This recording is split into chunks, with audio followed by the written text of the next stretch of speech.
নতুন একটা রেসিপির সঙ্গে হাজির হয়ে গেলাম। আজ বানাবো চিংড়ি মাছের পকোড়া। নমস্কার বন্ধুরা, সুস্মিতাস লাইফস্টাইলে সবাইকে স্বাগত। আজকে আমি অনেক দিন পর এলাম। আজকে আমি রেসিপি নিয়ে এসেছি চিংড়ির পকোড়া। কীভাবে বানাই চলুন দেখিয়ে দিই। সবার প্রথমে চিংড়ি মাছের সঙ্গে মশলাগুলোকে মাখিয়ে নেব। পেঁয়াজ কুচি, ধনেপাতা কুচি, রসুন কুচি, কাঁচা লঙ্কা কুচি দিয়ে দেবো।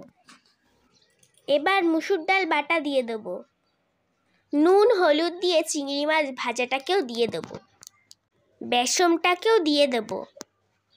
হলুদ গুঁড়ো, লঙ্কার গুঁড়ো, নুন, কালো জিরে, খাবার সোডা দিয়ে দেব। এবারে আমি সব কিছুকে ভালো করে একসঙ্গে মাখিয়ে নেব।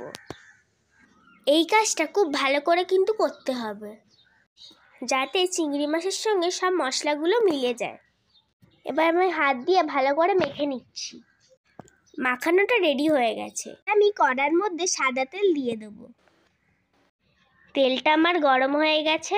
এবার আমি আস্তে আস্তে পকোড়াগুলোকে তেলে ছেড়ে দেবো। এই কাজটা খুব আস্তে আস্তে করবো, নাহলে হাতে তেল ছিটকে যেতে পারে। পকোড়াটার এক পিঠ হোক, তারপর আবার উল্টে দেবো। পকোড়াটার এক পিঠ হয়ে গেছে, এবার উল্টে পাল্টে লাল লাল করে ভেজে নেব। আপনারা কিন্তু একবার হলেও এই পকোড়াটা বানাবেন, খেতে কিন্তু দারুণ হয়। আমার খেলনা বাড়ির রান্নাগুলো তোমাদের কেমন লাগছে আমাকে কিন্তু কমেন্ট করতে ভুলবে না। কথা বলতে বলতে আমার পকোড়া কিন্তুগুলো রেডি হয়ে গেছে। এবার কিন্তু আমি পকোড়াগুলোকে তুলে নেব।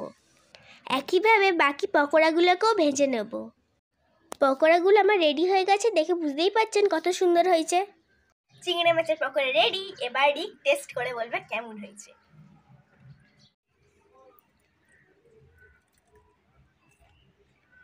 দারুণ হয়েছে।